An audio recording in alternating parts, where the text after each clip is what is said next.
Hello friends, how you doing? Day 556 and it's 9 p.m. and it's still light outside. How great is summer? Well, almost summer anyways. But today I want to come in and just share with you a story that I read about a young, I don't know if it's a boy or girl, but anyways, they talked about a story where the father had bees when they were younger.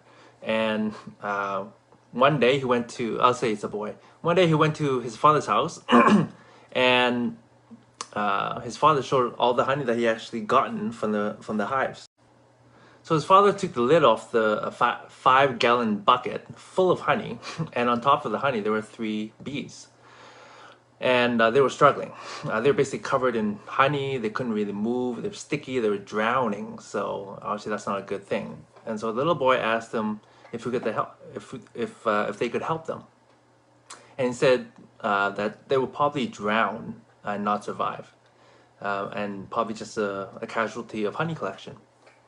And so the little boy asked again if we could at least get them out of the honey and kill them quickly, because his father always taught him that he should put a suffering animal or bug out of its misery.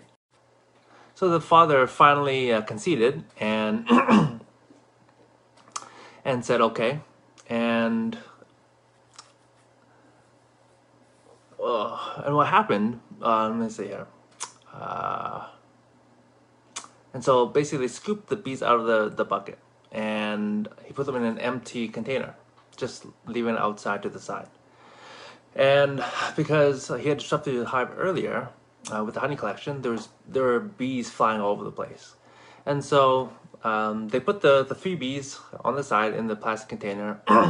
And then after a little while, the dad called the little boy out and said, hey, come take a look. And so what was happening when they looked into the container was the 3 little bees were actually surrounded by their sister bees, because all the bees are female. And what the sister bees were doing were actually getting the honey off of all their bodies, and they're basically helping them out. And then previously the 3 bees were basically nearly dead, right? But their sister bees came to try to help them. And so after a while there was only 1 left, and then when it was time for the little boy to actually leave, he checked one last time just to make sure if the last one actually made it out alive. And fortunately enough, all 3 bees were cleaned off and the container was empty. And so why did those 3 bees live? Very simply, they lived because they were surrounded by family and friends who would not give up on them, who would not let them drown in their stickiness, and resolved to help them until they were able to actually survive and to be able to be set free. And so they survive because of the bee sisters, their bee peers, if you will, bee teammates. And so we can definitely learn a lesson or two from this bee story. So the question is, are you surrounded by people that will never give up on you, that will help you get out of your stickiness, your sticky mess? Because sometimes we're going to be stuck in situations where it's not very easy to get out of, and we're going to need help if we're going to survive. And so I know for myself, I'm very fortunate, I'm very grateful that I have people that I can count on or turn to when I'm stuck. For example, today, I wasn't able to actually go help my dad, and my dad needed to go to the passport office and do a whole new renewal thing, because he leaves in 2 days to Vietnam. So I called my friend from, and he was able to actually take an hour out of his day and just help my dad. So very grateful for that. And you know what?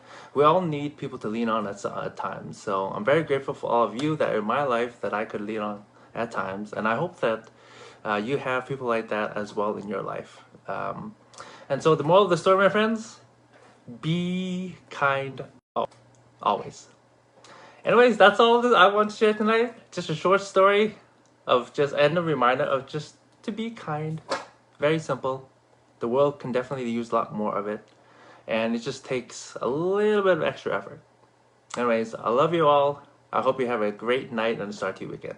Okay, bye-bye.